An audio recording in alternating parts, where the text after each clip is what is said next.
Hello students, this is Parag Desle and you are watching Bodh Nidhi. I welcome you all in this lecture series on engineering graphics. हमने previous sessions में conics के ऊपर काम शुरू किया था, जिसमें हमने कोनिक्स कैसे तैयार होते हैं उसके बारे में पहला लेक्चर हमने डिटेल में देखा था। And then in last lecture हमने इलिप्स कैसे ड्रॉ करते हैं उसके मेथड्स देखी थी, focus directrix method and oblong and rectangle method. ये इलिप्स ड्रॉ करने की मेथड्स हमने लास्ट लेक्चर में देखी थी।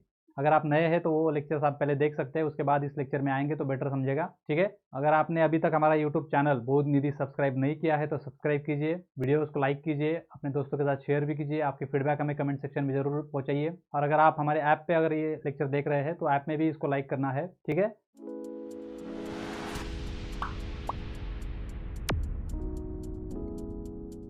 तो आज के लेक्चर में हम पैराबोला के ऊपर काम करेंगे। पैराबोला क्या होता है हमने लास्ट लेक्चर में देखा है।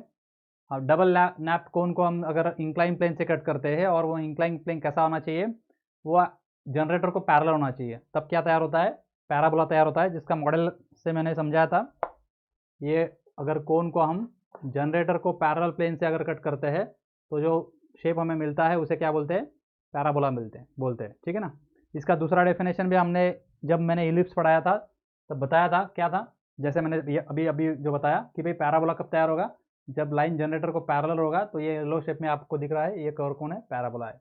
इसका डिटेल डिस्कशन हमने लास्ट सेक्शन में किया हुआ है, पहले लेक्चर में। तो उसके बाद में जब मैं ये इलिप्स पढ़ाया तब मैंने ये तीनों को इंट्रोड्यूस किया था, पैराबोला और हाइपरबोला क्या होते हैं। तो जब वहाँ पे हमने इसेंट्रिसिटी की डेफिनेशन पढ़ी थी। इसेंट्रिसिटी क्या होती है, किसी भी पॉइंट ले लो, कोई भी कर्व के ऊपर का पॉइंट ले लो, उसका फोकस के साथ डिस्टेंस मेजर करो और उसका परपेंडिकुलर डायरेक्ट्रिक्स के साथ डिस्टेंस मेजर करो। इन दोनों का रेशो मतलब क्या होता है, इसेंट्रिसिटी होता है। अगर इसेंट्रिसिटी लेस देन 1 होता है तो उसे हम इलिप्स बोलते थे।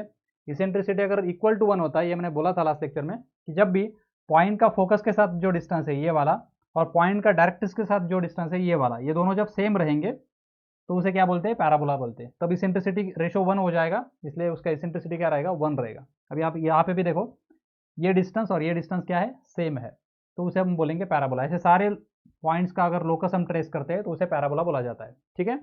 और इसके अगेंस्ट हाइपरबोला क्या होता है कि भाई ये डिस्टेंस बढ़ जाता है, पॉइंट का फोकस से दूर चला जाता है और डायरेक्ट इसके नज़दीक जाता है। तब अगर वैसा ट्रेस, अगर उस पर्टिकुलर एक रेशो, कांस्टेंट रेशो का पाथ अगर हम ट्रेस करेंगे तो उसे हम हाइपरबोला बोलते हैं। उसके बाद उसको बाद में डिटेल में देखेंगे भी। तो पैराबोला की प्रॉपर्टीज हमने अभी अभी मैंने बताया, जैसे देखो ये 0.1 है, उसका पी एफ से डिस्टेंस, उसका रेशो ले लो 0.1 का डायरेक्ट से डिस्टेंस, तो ये पहला रेशो आ जाएगा। वो सेम रेशो रहेगा 0.2 का फोकस के साथ डिस्टेंस और 0.2 का डायरेक्ट के साथ परपेंडिकुलर डिस्टेंस, ये रेशो वो सेम रहेगा। कोई भी रैंडमली 0.3 ले लो, उसका फोकस के साथ डिस्टेंस और डायरेक्ट के साथ डिस्टेंस, ये सारे रेशोज सेम रहेंगे। और कितने रहेंगे, एग्जैक्टली इक्वल टू 1 रहेंगे। किसके केस में, पैराबोला के केस में, इसे हम पैराबोला बोलते हैं। तो इसलिए उसका इसेंट्रिसिटी कितना आता है, 1 आता है। ये इंफॉर्मेशन हमें बहुत ज़रूरी है, इसेंट्रिसिटी 1 है पैराबोला की, याद रखना ज़रूरी है, क्योंकि इसके बिना आप क्वेश्चन को सॉल्व नहीं कर पाएंगे। तो देखते हैं, चलो अभी हम एप्लीकेशंस देखते हैं पैराबोला के। क्या क्या एप्लीकेशन है, बहुत एन नंबर ऑफ एप्लीकेशंस आप डे टू डे लाइफ में देख सकते हो। जैसे आपका व्हीकल का हेडलैम्प होता है, कोई भी 4 व्हीलर 2 व्हीलर का हेडलैम्प जो रहता है व्हीकल का, उसका शेप जो होता है बैक एंड में, जिसके ऊपर सिल्वर प्रोफाइल होता है, वो प्रोफाइल जो है पैराबोलिक होता है। आपने देखा होगा इस तरह से। ये क्यों होता है, क्योंकि पैराबोला की प्रॉपर्टी क्या है कि वो उसके फोकस के ऊपर सब कुछ रिफ्लेक्ट करता है। जैसे ये अगर पैराबोला है और इसका ये फोकस है, तो उसके ऊपर आने वाले सारे रेज जो रहेंगे वो फोकस के ऊपर कलेक्ट होते हैं। कहीं से भी उसके ऊपर रेज आएंगे तो वो सारे रेज कहाँ पे कलेक्ट होते हैं, फोकस पे कलेक्ट होते हैं। और ये प्रॉपर्टी यूज किया जाता है मोस्ट ऑफ द थिंग्स में। जैसे अभी देखो यहाँ पे हेडलैम्प में फोकस से जो लाइट निकलेगा वो अगर पीछे भी जा रहा है तो वो आगे ही जाएगा, इस तरह से। इसलिए लाइट वेस्ट नहीं होगा, जितना ज़्यादा से ज़्यादा लाइट आगे की तरफ भेजा जा सकता है using parabolic reflector at the back side of the light. सही है। आपने सोलर कलेक्टर्स देखे होंगे पैराबोलिक शेप के, ये शेप दिख रहा है आपको, पैराबोलिक है। तो इससे क्या फ़ायदा होता है, जो कुछ भी सन रेज आएंगे, सारे सन रेज इस फोकस के ऊपर जो लाइन एक्सिस दिखाया हुआ है, फोकस के ऊपर जो लाइन दिख रहा है उसके ऊपर कलेक्ट होंगे और सारे रेज उस पॉइंट एक पर्टिकुलर लाइन के ऊपर कलेक्ट होंगे। तो ये उसे वो हीटिंग कर सकते हैं, कुछ भी जो एप्लीकेशन यूज़ करना है उस तरह से। उसका अगर इस पाइप के अंदर में वाटर भेज देता हूँ तो पानी गर्म हो जाएगा, ठीक है ना, क्योंकि सारे सनरेज उस फोकस के ऊपर कलेक्ट हो रहे हैं। तो सोलर कलेक्टर में पैराबोलिक शेप यूज़ किया जाता है। कभी कभी ये डिस्क शेप भी होते हैं, जैसे ये टेलीविजन का डिस्क होता है। तो यहाँ पे जो जितने भी सिग्नल्स आएंगे सैटेलाइट से वो सारे इस फोकस के ऊपर कलेक्ट होंगे। सही है। फोटोग्राफी लाइट्स भी वैसे ही जैसे मैंने बताया, ये हेडलैम्प्स की तरह ही उसका यूज़ है। ये जो लैम्प से लाइट निकला है वो पीछे जाएगा तो वो आगे आना चाहिए, ठीक है ना, so that the reflector can be used in that way. Similarly torch में भी वही होता है।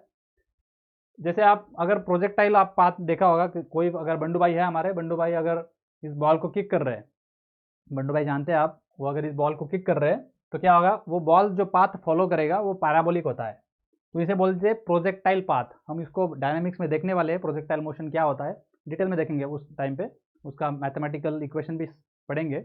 अभी इस टाइम पे मोमेंट पे क्या समझो कि कोई भी अगर हम जैसे कोई मिसाइल गिराई जाती है, किसी एरोप्लेन से मिसाइल गिराई जाती है, तो मिसाइल जब गिरती है तो वो जो पाथ फॉलो करती है वो पाथ पैराबोलिक ही होता है।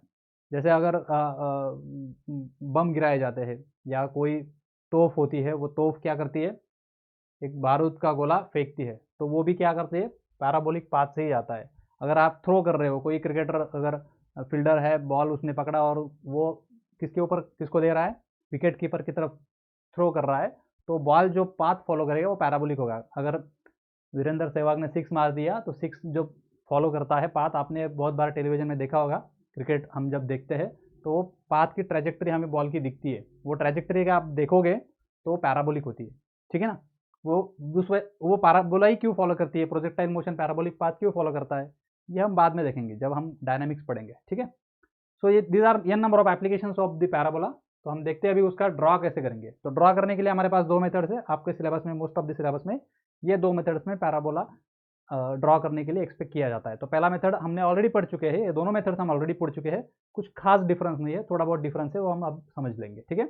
फोकस डायरेक्ट्रिक्स मेथड जो है वो एज इट इज भी आप फॉलो कर सकते हो, जो मैंने इलिप्स के लिए पढ़ाया है फोकस डायरेक्ट्रिक्स मेथड, वो एज इट इज आप यहाँ पे भी फॉलो कर सकते हो, तो भी आपका पैराबोला बन जाएगा। लेकिन उसमें थोड़ा सिंप्लीफिकेशन और हो जाता है, क्योंकि दोनों डिस्टेंस सेम होने की वजह से सिंप्लीफिकेशन हो जाता है।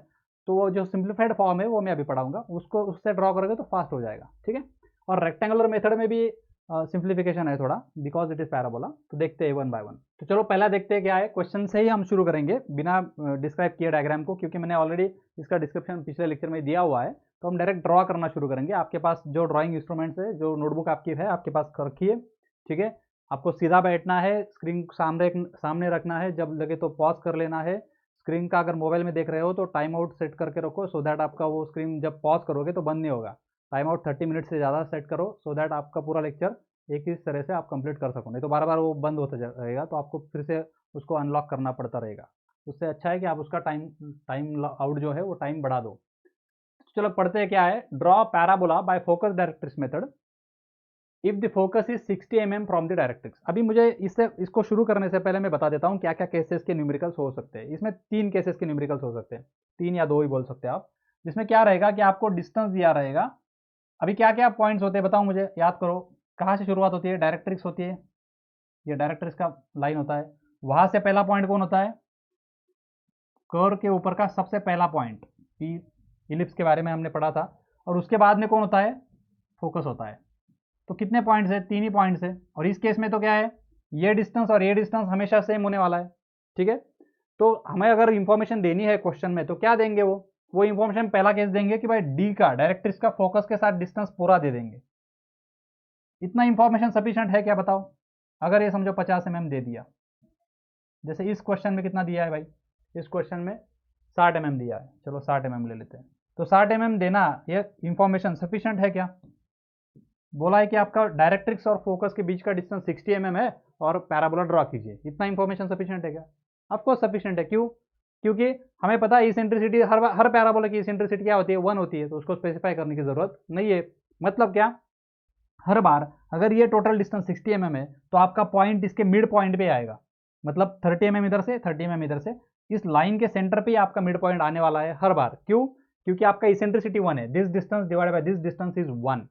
तो ये मेंशन करने की जरूरत नहीं है, आपको पैराबोला नाम बोल दिया, मतलब क्या, इसेंट्रिसिटी 1, मतलब क्या, ये टोटल डिस्टेंस 2 हिस्सों में डिवाइड करना है और आपका बीच का पहला पॉइंट आपको मिल जाएगा। जैसे आपको पहला पॉइंट मिलता है, आपको जो मेथड मैंने पढ़ाया था फोकस डायरेक्ट्रिक्स मेथड, वो फॉलो करना शुरू कर दोगे। क्या करोगे, यहाँ से एक लाइन ड्रॉ करोगे, ये रेडियस लेगो, इधर जाओगे, यहाँ पे एक पॉइंट मिलेगा, वहाँ से एक लाइन ड्रॉ कर दोगे, फिर इसको नंबर ऑफ लाइन्स में डिवाइड करोगे, फिर 1 1 डैश 2 2 डैश ऑफ फोकस के साथ मार्क करते जाओगे और पॉइंट्स मिल जाएंगे। वो प्रोसेस फॉलो करोगे, पैराबोला मिल जाएगा। सेम अभी इसमें क्या होगा, वो प्रोसेस फॉलो करोगे तो आपको ये कभी भी क्लोज नहीं होगा क्योंकि ओपन एंडेड कर्व है, ये कभी कॉन्वर्ज नहीं होगा आगे जाके। इसलिए आपको यहाँ से कम 6 पॉइंट 5 पॉइंट्स लेके आपको ड्रॉ करना है। बहुत सारे पॉइंट्स 10-12 पॉइंट्स लेने की जरूरत नहीं है, ठीक है। तो मैं क्या बोल रहा था, अभी हमारे पास दिए हुए केसेस की इंफॉर्मेशन कैसे देंगे। देखो केस 1 मैंने क्या बोला, केस 1 आपको क्या दिया रहेगा, इंफॉर्मेशन रहेगी कि आपको पैराबोला ड्रॉ करना है और आपको डायरेक्ट्रिक्स का फोकस के साथ डिस्टेंस दिया रहेगा, ये दो इंफॉर्मेशन दिया रहेगा। तो वो केस नंबर 1 हो गया। क्या करोगे, डायरेक्ट्रिक्स ड्रॉ करोगे, वहां से फोकस को प्लॉट करोगे, टोटल डिस्टेंस को बाइसेक्ट करोगे, जो पॉइंट मिलेगा उसको पॉइंट पी नाम दे दोगे, तीनों पॉइंट प्लॉट हो गए, आपका प्रॉब्लम शुरू हो गया, ठीक है। दूसरा केस रहेगा, केस 2 क्या रहेगा, केस 2 रहेगा आपको डायरेक्ट्रिक्स पैराबोला है ऐसा बोला रहेगा और आपका डायरेक्ट्रिक्स का पॉइंट के साथ डिस्टेंस दिया रहेगा, डायरेक्ट्रिक्स का पॉइंट के साथ डिस्टेंस दिया रहेगा। सफिशिएंट है का इंफॉर्मेशन, हाँ सफिशिएंट है। क्यों, क्योंकि मुझे अगर ये डिस्टेंस पता है तो मुझे एफ कहाँ आएगा, उतना ही डिस्टेंस मुझे आगे जाना है। अगर ये समझो यहाँ पे 60 mm दिया था तो यही इंफॉर्मेशन अलग तरीके से कैसे देंगे, ये 30 mm दे देंगे ये, तो ये भी सफिशिएंट है। 30 mm को यूज करो, पॉइंट पी मिल जाएगा, वहां से आगे 30 mm जाओ, पॉइंट एफ मिल जाएगा, हो गया, क्लियर है। ये होगा सेकंड केस। सेकंड केस का ही अल्टरनेट फॉर्म क्या हो सकता है, ये डिस्टेंस देने के बजाय ये दे देंगे, डीपी दे देंगे और पीएफ दे देंगे, दोनों डिस्टेंस कितने हैं 30 mm में आने वाले हैं, और नाम दे देंगे कि भाई पैराबोला ड्रॉ करना है। ये दूसरा केस हो गया। तीसरा केस क्या रहेगा, बोलेंगे नहीं कि ये कर्व पैराबोला है, क्या करेंगे, कर्व पैराबोला है ऐसा बोलेंगे नहीं, वो बोलेंगे कि भाई पीएफ का डिस्टेंस 30 mm है और इसेंट्रिसिटी 1 है, ऐसी इंफॉर्मेशन दे देंगे। या तो डीपी का डिस्टेंस 30 mm है या इसेंट्रिसिटी 1 है, ऐसी इंफॉर्मेशन देंगे। या थर्ड, डीएफ का डिस्टेंस 60 mm है एंड इसेंट्रिसिटी 1 है, ऐसी इंफॉर्मेशन देंगे। ये कोई भी टाइप का इंफॉर्मेशन दिया तो हमको कंक्लूजन वही आना है, हमें ये 3 पॉइंट्स मिल जाने हैं और हमने प्रोसेस को शुरू कर देना है। क्लियर है सबको, तीनों केसेस चारों केसेस क्लियर है, तो शुरू करते हैं। तो पहला स्टेप क्या करते हैं, हम हमेशा एक्सिस ड्रॉ करते हैं पहले, उसके बाद उसके ऊपर डायरेक्ट्रिक्स मार्क करते हैं। तो मैं करता हूं आपके साथ। तो पेज के सेंटर में अप्रॉक्सीमेटली आपको एक्सिस ड्रॉ कर लेना है, ये आपका एक्सिस हो गया। उसके बाद इसको परपेंडिकुलर डायरेक्ट्रिक्स यूज करना है। उसके लिए क्या बोला है मैंने, परपेंडिकुलर ड्रॉ करना बहुत इंपॉर्टेंट है, परपेंडिकुलर लाइन आना ही चाहिए। उसके लिए मैंने सेट स्क्वायर यूज करने को बोला है। ये मिडल वाली लाइन किसको मैच करेंगे, एक्सिस को मैच करेंगे, और यहाँ से एक वर्टिकल लाइन ड्रॉ करेंगे, उसे हम क्या बोलते हैं, डायरेक्ट्रिक्स। तो डायरेक्ट्रिक्स ड्रॉ करो, चलो करो फटाफट मेरे साथ। तो ये क्या हो गया, डायरेक्ट्रिक्स हो गया। Let me name it. इस पॉइंट को क्या नाम देते हैं हम, इस पॉइंट को डी नाम देते हैं, ठीक है।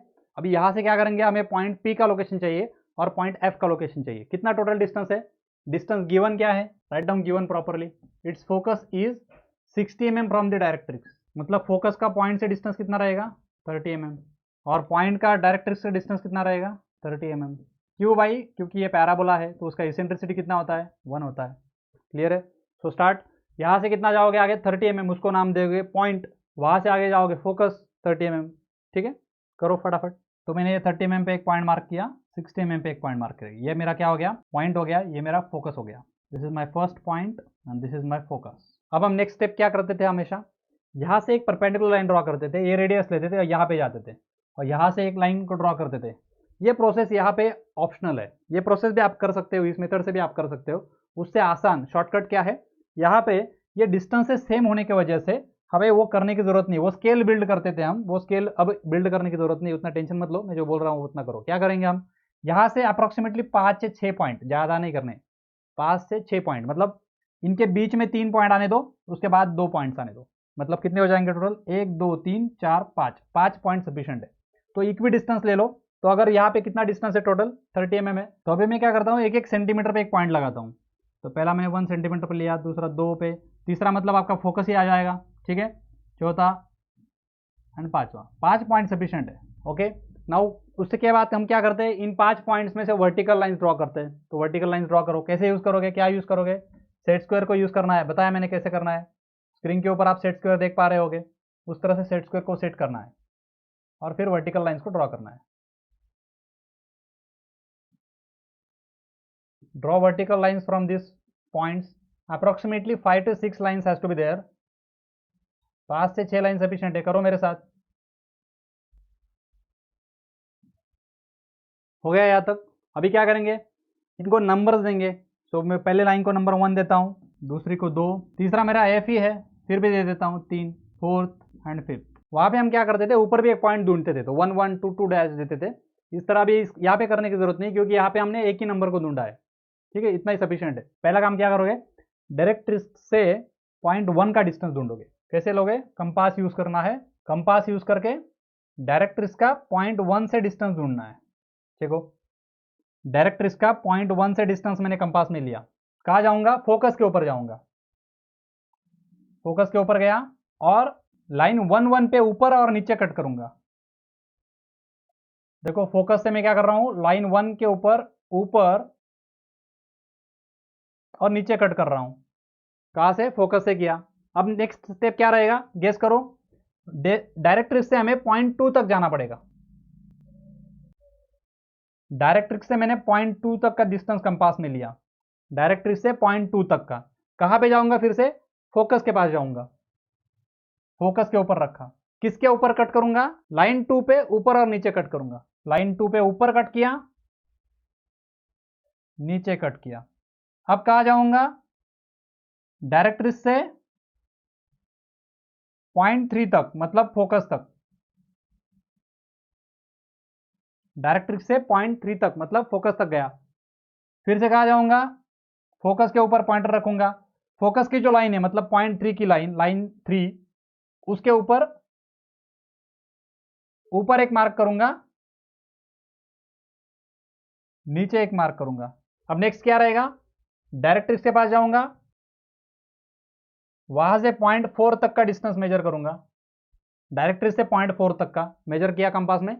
कहा जाऊंगा? अभी फोकस के पास जाऊंगा, फोकस के ऊपर रखा, मार्क किसके ऊपर करूंगा? 4 के ऊपर करूंगा, लाइन 4 के ऊपर। लाइन 4 के ऊपर एक मार्क करूंगा, नीचे मार्क करूंगा। हो गया। उसके बाद कहा जाना है? डायरेक्ट्रिक्स से पॉइंट 5 तक जाना है। डायरेक्ट्रिक्स से पॉइंट 5 तक, डायरेक्ट्रिक्स से पॉइंट 5 तक मेजर किया। किसके पास जाऊंगा? फोकस के ऊपर जाऊंगा। कट कहाँ करूंगा? लाइन 5 के ऊपर, ऊपर और नीचे कट करूंगा। लाइन 5 के ऊपर, लाइन 5 के नीचे कट करूंगा। And that is sufficient. अब क्या मिल चुके हैं हमें? सब कर्व्स के पॉइंट्स मिल चुके हैं, क्योंकि ये ओपन कर्व है। यहाँ पे ये कभी क्लोज नहीं होने वाला है, ये कभी कॉन्वर्ज नहीं होने वाला, हमेशा ओपन ही रहेगा। तो आप कितने भी नंबर ऑफ पॉइंट्स आगे ले लो, ये चलता रहेगा ऐसा है। इसलिए हमें सफिशिएंट है एग्जाम पॉइंट ऑफ व्यू से 5 से 6 पॉइंट आप प्लॉट कर दो।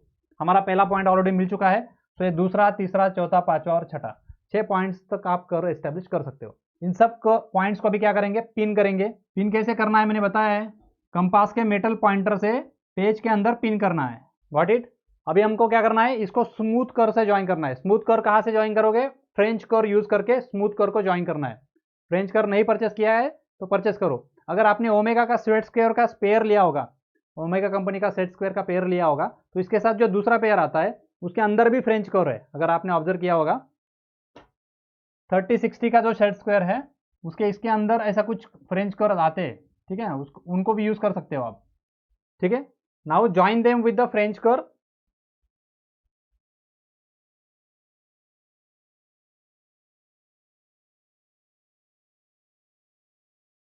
and you will get the parabola. Name the curve as parabola.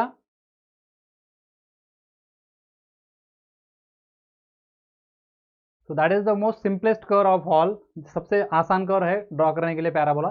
तो अभी क्या रहेगा? सेम प्रोसेस रहेगा हर पैराबोला के ड्रॉ करने के लिए। सिर्फ जैसे मैंने बताया 3-4 केसेस है, दिया हुआ इंफॉर्मेशन अलग अलग तरीके से दिया जा सकता है। तो देखते हैं कौन कौन से यूनिवर्सिटी क्वेश्चन अब तक आ चुके हैं, क्या वेरिएशन है। तो जैसे देखो, draw and name a conic section. अभी हमें बोला है कि भाई नाम नहीं बोला है, draw and name a conic section. तो हमें यहाँ पे पहचानना पड़ेगा कि दिया हुआ कर्व का नाम क्या है। कैसे पहचानोगे?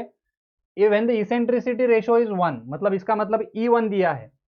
अगर E जैसे ही 1 पता चलता है तो नाम दे देते हैं पैराबोला। आगे पढ़ने की जरूरत है क्या? जैसे ही पता चला कि इसेंट्रिसिटी 1 है तो उसका नाम क्या आएगा? Parabola. The distance between the fixed line, fixed line मतलब क्या होता है हमारा? Directrix. And fix point, fix point मतलब कौन होता है? फोकस। इनके बीच का डिस्टेंस कितना है भाई? 80 mm। सफिशिएंट है का इंफॉर्मेशन? सफिशिएंट है, क्योंकि अगर DF 80 mm है मतलब डायरेक्ट्रिक्स का डिस्टेंस फोकस के साथ टोटल डिस्टेंस कितना है? 80 mm है। तो बताओ पॉइंट कहाँ आएगा? अगर इसेंट्रिसिटी 1 है तो पॉइंट इनके बीच में आना चाहिए, मिडल में। तो 40 mm from the both sides, ये आपका पॉइंट हो गया और ये आपका डायरेक्ट्रिक्स हो गया। 3 पॉइंट मिल गए, प्रोसेस से आगे का शुरू कर दो। क्लियर है? कोई डिफिकल्टी? मतलब क्या, लैंग्वेज थोड़ा अलग है क्वेश्चन में, बाकी इंफॉर्मेशन तो वही होता है, ड्रॉ भी वही करना होता है, सिर्फ इंफॉर्मेशन को देने की मेथड अलग बदल जाती है। और क्या वेरिएशन हो सकता है, देखो point F is 50 mm from vertical straight line. क्या बोल रहा है, देखो point F is 50 mm from vertical straight line A B. Line A B दिया है एक, उस लाइन ए बी से 50 mm परपेंडिकुलर डिस्टेंस है, कम से कम डिस्टेंस मतलब परपेंडिकुलर डिस्टेंस कितना है, 50 mm है। Draw locus of point P moving in a plane such a way that it always remains equidistance from point F. Point F and A B line से equidistance रहेगा हमेशा। ये कब possible है, जब वो parabola रहेगा। Equi distance बोला ना, इक्वी डिस्टेंस मतलब यहां से मुझे पता चल गया कि ये क्या है, पैराबोला है।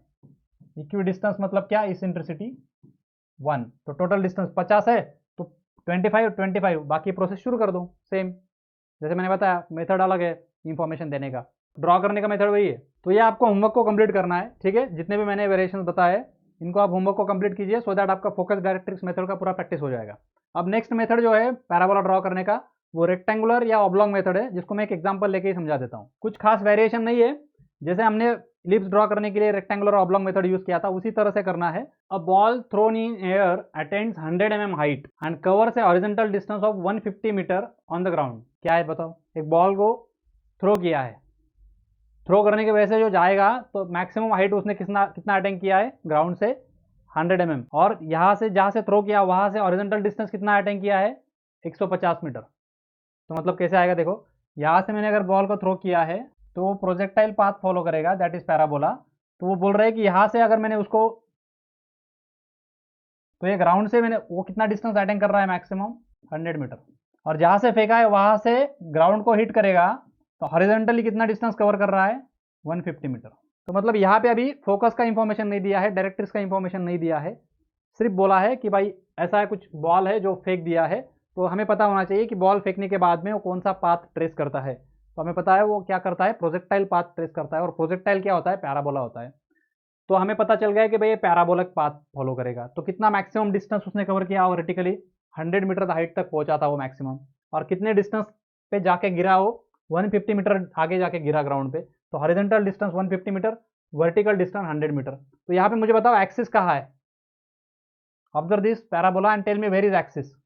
दिस इज योर पैराबोला ना, so where is axis, this one is axis. तो यहाँ पे एक्सिस क्या है, वर्टिकल है, ठीक है। और इसको ये यहाँ इधर इस साइड पे और इस साइड पे एक्चुअली ये कर्व ओपन होना चाहिए, क्योंकि ये ओपन एंडेड कर्व है ना, लेकिन वहां पे ग्राउंड है, उस वजह से वहां पे मोशन क्लोज हो गया। तो जहां से ये स्टार्ट हुआ था यहां तक एक्सिस को परपेंडिकुलर, इस लाइन को बोलते हैं बेस ऑफ द पैराबोला। तो ये base of the parabola depend करता है कहाँ तक जा रहा हूं मैं आगे। जैसे मैं आगे जाऊंगा बेस बढ़ता जाएगा, जैसे मैं नजदीक आऊंगा बेस कम होता जाएगा। तो बेस कोई फिक्स नहीं होता है, किसी भी पॉइंट पे एक्सिस को परपेंडिकुलर लाइन ड्रॉ करोगे तो उस डिस्टेंस को बेस बोल सकते हैं हम, ठीक है। तो अभी यहाँ पे बेस कितना है, बेस है 150 मीटर। वैसे तो एक्सिस इनफाइनाइट है, लेकिन ये बेस तक का एक्सिस हाइट जो है वो से हम बोलेंगे एक्सिस हाइट। इतने डिस्टेंस को क्या बोलेंगे हम, एक्सिस हाइट। एक्चुअली एक्सिस तो इनफाइनाइट है, लेकिन जहां तक हमने बेस लिया है उसके ऊपर यहां तक वर्टेक्स तक कितना एक्सिस है उसे बोलेंगे एक्सिस हाइट। तो एक्सिस कितना आएगा यहाँ पे, 100 mm।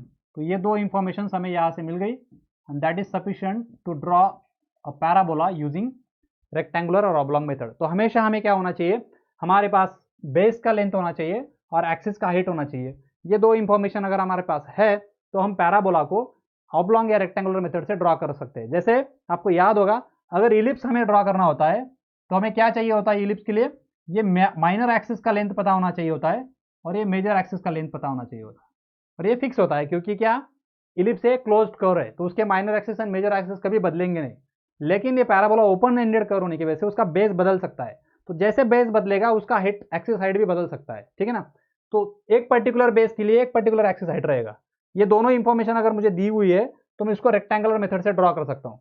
रेक्टेंगुलर मेथड से ड्रॉ करने का बेसिक फंडा क्या है, उस ऑब्जेक्ट को, उस कर्व को रेक्टेंगल में फिट कर दो। जैसे हम क्या करते थे, इस इलिप्स को एक रेक्टेंगल में फिट करने की कोशिश करते थे, याद है, एंड देन उस रेक्टेंगल को डिवाइड करते थे एज के फॉर्म में, उसको कुछ लाइन ज्वाइन करते थे, कुछ पॉइंट्स मिल जाते थे, याद है आपको ये मेथड। तो ये सेम प्रोसेस यहाँ पे भी करना है हमें। यहाँ क्या करना पड़ेगा अभी बताओ मुझे, कोई गेस कर सकते हो क्या करना पड़ेगा। अब जो ये एक्सिस दिख रहा है ये बेस और ये एक्सिस, इसको यूज करके हमें इस दिए हुए पैराबोला को एक रेक्टेंगल में फिट करना पड़ेगा। तो रेक्टेंगल कैसे आएगा बताओ? तो ये शेप का रेक्टेंगल आएगा इस तरह से।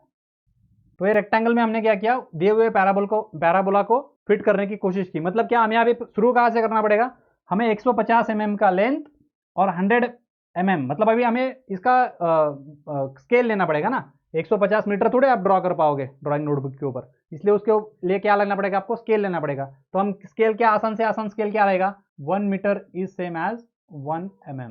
ये स्केल आप लिख देना है, ये स्केल लेके इस ड्राइंग को ड्रॉ किया है, ठीक है।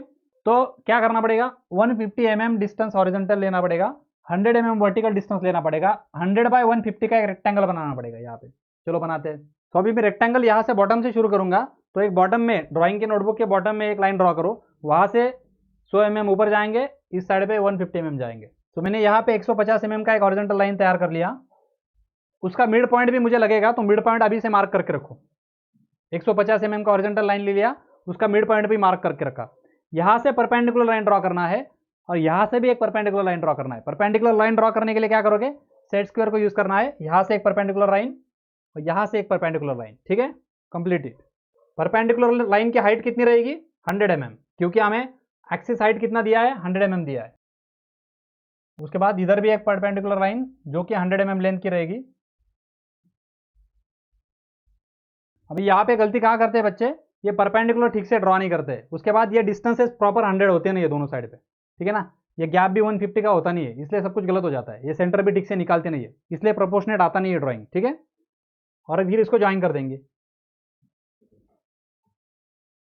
फिर यहाँ पे अभी हमें एक्सिस को ड्रॉ करना है। एक्सिस कहाँ पे रहेगा, ये वर्टिकल एक्सिस रहेगा, बेस को परपेंडिकुलर। ये नीचे क्या है, बेस है, तो अभी इसको परपेंडिकुलर एक्सिस ड्रॉ करो। एक्सिस कहाँ से जाएगा, बेस के सेंटर से, ड्रॉ इट।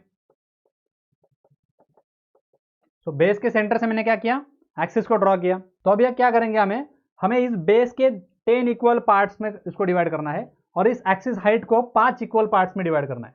क्लियर है, क्या बोला मैंने, बेस को 10 इक्वल पार्ट्स में डिवाइड करेंगे, एक्सिस हाइट को 5 इक्वल पार्ट्स में डिवाइड करेंगे। तो बेस कितना डिस्टेंस है बताओ मुझे, टोटल डिस्टेंस कितना है बेस का, 150 mm, ठीक है ना। ये 150 mm मीटर मतलब कितना, हमने कितना लिया है, 150 mm लिया है, और 100 मीटर मतलब कितना, 100 mm लिया है। तो 150 के 10 हिस्से कितने आएंगे बताओ, एक हिस्सा 15 mm का एक हिस्सा आएगा। तो 15 mm, हर 15 mm के ऊपर पॉइंट्स को मार्क करो, मतलब 10 हिस्से बन जाएंगे। 1 2 3 4 5 6 7 8 9 और 10, मतलब यहाँ पे 4 मार्क्स आएंगे, यहाँ पे 4 मार्क्स आएंगे। टोटल कितने बस हिस्से बन जाएंगे, 10 हिस्से बन जाएंगे, ठीक है। उसी तरह से मैंने क्या बताया, इस वर्टिकल डिस्टेंस को भी 5 हिस्सों में डिवाइड करना है। वर्टिकल डिस्टेंस कितना है, 100 mm है, तो 100 mm के 5 हिस्से मतलब कितने हो गए, 20 mm का एक हिस्सा। तो 20 mm के ऊपर लाइन पॉइंट्स मार्क करो, हर 20 के mm के ऊपर पॉइंट मार्क्स करो, हर 20 mm के ऊपर पॉइंट्स को मार्क करो, 20 40 50 60 70 80 और 100। सेम प्रोसेस इस साइड में भी करना है, 20 40 50 60 70 80 हो गया यहाँ तक। अभी हमें इन पॉइंट्स को क्या करना है, नाम देना है, नंबर देना है। नंबर मैंने कैसे बताया था, इस वाले वर्टेक्स से 1 2 3 4 5 1 2 3 4 5, याद है आपको, जैसे हमने इलिप्स में किया था। तो यहाँ से मैं शुरू करता हूँ, तो इसको मैं पॉइंट नंबर 1 देता हूँ। तो यहाँ से क्या आएगा, वर्टिकल डायरेक्शन में ये पॉइंट नंबर 2 आएगा, 3 4 5।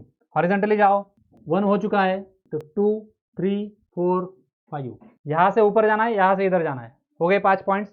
उसी मेथड से उस कॉर्नर से भी शुरू करना है। तो ये कॉर्नर क्या बनेगा, 1, वर्टिकली ऊपर जाओ, 2 3 4 5। जैसे मैं राउंड करता हूँ, आपको पिन करना है मेटल पॉइंटर से। सिमिलरली 1 2, मेरे साथ करो, 3 4 5। ग्राफिक से ड्रॉ करने का सब्जेक्ट है, सुनने का सब्जेक्ट नहीं है भाई। सोफे पे लेट के सुनो मत, इधर ड्रॉ करो मेरे साथ। अब क्या करोगे आगे, मैंने बोला था वहां पे 2 वर्टेक्स होते थे, एक ऊपर होता था एक नीचे होता था, याद है आपको। यहाँ पे कितने वर्टेक्स है, एक ही वर्टेक्स है।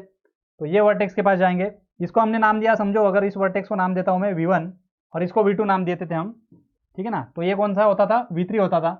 तो यहाँ पे क्या है, अभी अकेला V3 है, V4 है ही नहीं।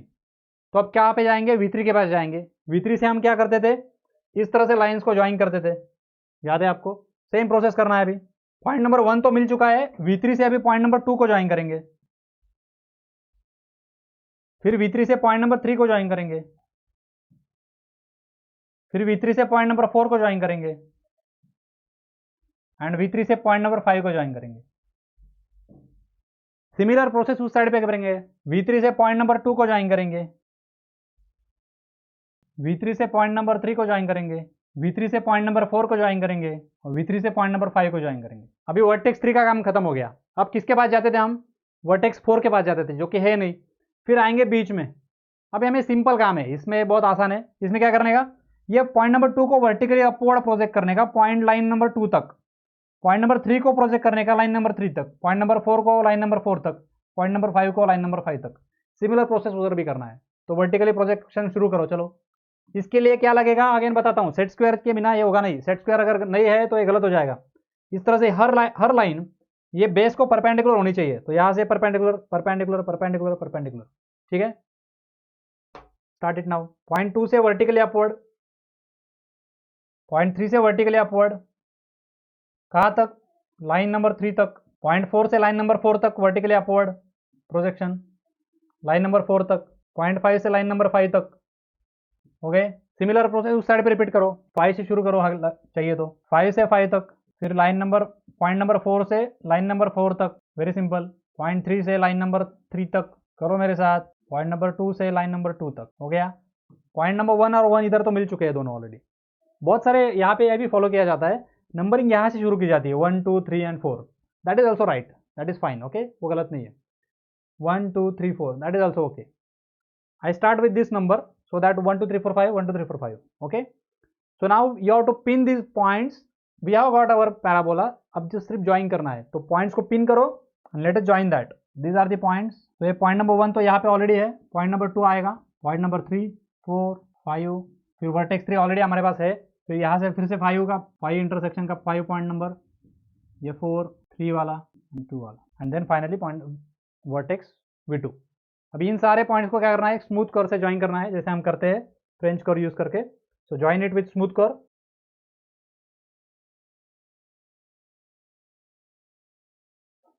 You will get a parabola. Name the curve बोला है, इस तरह से नाम देना है कर्व को। कर्व के यहाँ से एक एरो लेना है and name it as parabola in capital. You can show the dimensions of base, show the base width as 150 mm, axis height as 100 mm. Okay, if I want to show the arrows, you can show the arrows like. Now the process of drawing the parabola by oblong or rectangular method will be always same. सिर्फ बदल क्या होगा question में, सवाल में change क्या रहेगा? आपका बेस का विड्थ देने की जो मेथड है और हाइट देने की जो इंफॉर्मेशन देने की जो मेथड है, जो लैंग्वेज है, वो अलग अलग रहेगी। अलग अलग तरीके से आपको वो लैंग्वेज में बताया जाएगा। उससे आपको वो इंफॉर्मेशन एक्सट्रैक्ट करना है कि बेस का लेंथ कितना आएगा, हाइट का लेंथ कितना आएगा। ठीक है, तो चलो देखते हैं क्या क्या वेरिएशन हो सकते हैं। A motor car headlamp is having an aperture of 0.16 metre. अभी मोटर कार हेडलैम्प कैसे होता है बताओ? अभी हमने देखा था इस तरह से कुछ होता है, ठीक है ना। यहाँ पे लैंप होता है, तो ये लैंप क्या करता है? लाइट थ्रो करता है, तो ये आगे जाना चाहिए लाइट, सारा के सारा लाइट, इसलिए पैराबोला यूज किया होता है जो मैंने बताया। ठीक है, तो ये हेडलैम्प का एपर्चर जो है, एपर्चर मतलब ओपनिंग, कितना है ओपनिंग 0.16 मीटर। मतलब ये जो ओपनिंग है ये 0.16 मीटर है। क्या है बताओ ये? Anyone can tell me what is this? What is this? Is it axis height or base? This is base. So from here we got the information that base is 0.16 metre. जैसे मुझे ये information दिख रही है, यही से मुझे समझ रहा है कि ये हमें ऑब्लॉन्ग मेथड से यूज करना पड़ेगा, ऑब्लॉन्ग मेथड से सॉल्व करना है। मतलब मैं 160 mm ले लूंगा उसको, ठीक है। एंड डेप्थ, डेप्थ क्या बोला है?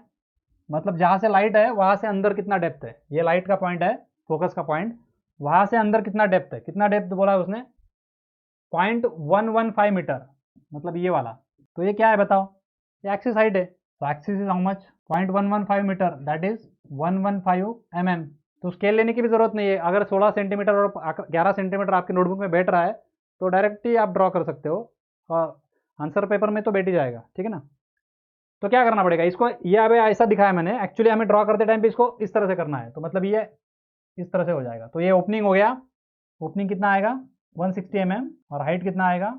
डेप्थ बोला है जिसने 115 mm। These are the dimension. तो रेक्टेंगल बॉक्स कैसे बैठेगा? रेक्टेंगल आपको कंस्ट्रक्ट करना पड़ेगा जिसका साइज इस तरह से दिखेगा, 150 बाय 115। सही है। So draw this. क्या करोगे? पहले एक्सिस ड्रॉ करोगे यहाँ से, फिर यहाँ पे 5 पॉइंट्स, यहाँ पे 10 पॉइंट्स, यहाँ पे 5 points. Fine, use the same method and complete this as homework. Now let us see this one. This look so big, but कुछ है नहीं उसमें दम, डिफिकल्ट दिखता है, बड़ा दिखता है, लेकिन कुछ नहीं है। देखो क्या बोल रहा है। The throw of a ball from a fielder. एक फील्डर है जो कि समझो ग्राउंड पे है, यहाँ पे कौन खड़ा है, फिल्डर खड़ा है। इससे बहुत अच्छा ड्राइंग है मेरा, एक्चुअली ड्राइंग पेंटिंग अच्छा है मेरा, लेकिन अभी टाइम नहीं उतना ड्रॉ करने की। तो यहाँ पे फिल्डर है, ठीक है। क्या बोल रहा है वो, a throw of a ball from a fielder on a cricket ground reaches the wicket keeper's glove following the parabola. मतलब यहाँ पे उस साइड पे कौन है, विकेट कीपर है, और यहाँ से इसने थ्रो किया, विकेट कीपर की तरफ पहुंचा बॉल, तो बॉल ने क्या फॉलो किया है, पैराबोला फॉलो किया है। इसमें एक स्पेसिफिक इंफॉर्मेशन दे रहा है। अभी हमें क्या ढूंढना है, बेस कितना है भाई, आर एक्सिस साइड कितना है, इतना इंफॉर्मेशन मिल गया, काम शुरू हो जाएगा। तो पढ़ो क्या आएगा। Assume the point of throw, जहां से थ्रो शुरू हुआ, मतलब ऐसा झुक के कभी कभी थ्रो करते हैं ना, ऐसा झुक के थ्रो करते हैं, तो जहां से थ्रो शुरू हुआ, इस पॉइंट से थ्रो शुरू हुआ, तो ये point and the point of catch, तो जहां पे विकेट कीपर ने कैच किया है वो पॉइंट, ये पॉइंट, और जहां से उसने थ्रो किया ये पॉइंट, ये दोनों पॉइंट्स, मतलब कैच कहां पे होगा, हवा में कहीं पे यहां पे होगा, ठीक है ना। विकेट कीपर इस तरह से ग्राउंड के ऊपर ही उसको कैच कर लेगा, तो हवा में कहीं पे उसने ग्राउंड के ऊपर कैच किया उसको। ये दोनों points to be 1 metre above the ground, ये दोनों पॉइंट्स ग्राउंड से कितने ऊपर है, 1 मीटर है। ये भी 1 मीटर है हाइट, और ये भी 1 मीटर हाइट है, मतलब 1 मीटर ऊपर ही उन्होंने बॉल को थ्रो भी किया है और पकड़ भी लिया है। क्लियर है यहाँ तक। तो यहाँ से मैं अगर एक लाइन ड्रॉ कर देता हूँ, दोनों पॉइंट एक ही लेवल पे है ना, तो ये पॉइंट यहाँ से थ्रो हुआ है, यहाँ पे वो कैच हो गया, दोनों एक ही लेवल पे है, ठीक है। अभी क्या बोल रहा है आगे देखो, maximum height achieved by the ball above the ground is 31 mm।